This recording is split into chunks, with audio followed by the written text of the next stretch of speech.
Smile. জি বাংলার ধারাবাহিক কোণে দেখা আলো খুব তাড়াতাড়ি মানুষের মনে জনপ্রিয়তা অর্জন করে ফেলে। এত তো সিরিয়াল আছে, তবুও কেন কোণে দেখা আলোর প্রতিই মানুষের এত আবেগ? সেটা কি শুধু এই সিরিয়ালের রাইটারের লেখা, না অনুভব আর লাজোর প্রেম কাহিনী? কোনটা? কোণে দেখা আলো সিরিয়ালের মেন প্রাণভোমরাই হলো সাইনা চ্যাটার্জি। তাছাড়া আরও যারা আছে তাদের মধ্যে নন্দিনী দত্ত, সোমরাজ মাইতি আর মৈনাক ঢোল। লাজু অনুভবের কেমিস্ট্রিটা ছিল ভীষণ পাওয়ারফুল, আর সেই কারণেই সোশ্যাল মিডিয়াতে এই কেমিস্ট্রিকে নিয়ে সর্বত্র চর্চা করা হয়। আর এই মিষ্টি কেমিস্ট্রিটা দেখতে চায় অনেক দর্শক। এই সিরিয়ালের জনপ্রিয়তার পিছনেই রয়েছে লাজুর কিউটনেস, আর লাজু আর অনুভবের প্রেম কাহিনী সে তো এক কথায় লাজবাব। লাজু অনুভবের প্রেমটা ছিল মিষ্টি খুনসুটি প্রেম, আর চোখে চোখে না বলা মনের কথা, যেটা একে অপর বুঝে যাচ্ছে। আর এই প্রেমটার জন্যই এই সিরিয়ালটার প্রতি দর্শক প্রচুর ইনভলভ হয়ে গেছিল। আর এখন নতুন প্রডিউসার যে রাইটারকে দিয়ে লেখাচ্ছেন, তিনি এই প্রেমটাই তো আমাদের কাছে তুলে ধরতে পারছে না, তাই জন্য টিআরপিটাও প্রচুর। এই সিরিয়ালের আরেকটা পাঠ হলো বনলতা। আগে বনলতা এই রূপে ছিল, এখন এই রূপে এলো। লেখিকা এখানে বনলতার ক্যারেক্টারে নিয়েছে নন্দিনী দত্ত। তো নন্দিনী দত্ত কিন্তু অনেক কটা সিরিয়াল এর আগে করেছে, অতএব ফ্যান্ডমও কুড়িয়ে ফেলেছে। তো নন্দিনীর যে ফ্যান্ডমরা আছে, যে ফ্যান্ডমরা বলছে যে বনলতার সঙ্গে অনুভবেরই মিলটা হোক।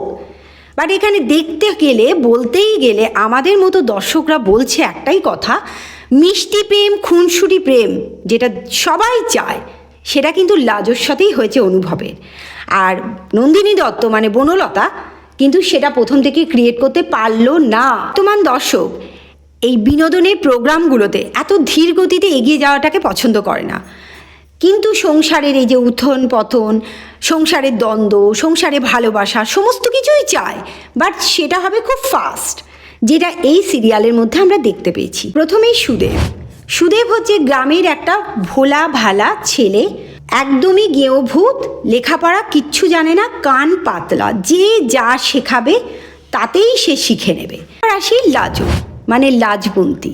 লাজবন্তী হচ্ছে অত্যন্ত ভালো মেয়ে, একটা মিষ্টি মেয়ে। এবার এলাম তৃতীয় ব্যক্তি অনুভব হচ্ছে অত্যন্ত দাম্ভিক বদমেজাজি একটি ছেলে, গোয়ার বলতে পারো। এবার এলাম লাস্ট, যে হচ্ছে আগে নায়িকার রূপে ছিল, এখন খলনায়িকা, সে হচ্ছে বনলতা।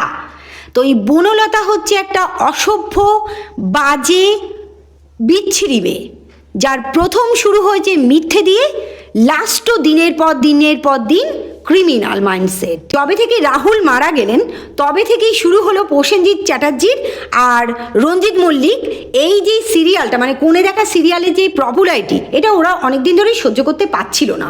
বাট যেই রাহুল মারা যাওয়াটাই ওদের কাছে হাতের একটা তুরুপের তাস হয়ে গেল, এবং ওরা কি করলো, শৈবাল গাঙ্গুলি আর লীনা গাঙ্গুলিকে এই সিরিয়াল থেকে হাঁটিয়ে দিল।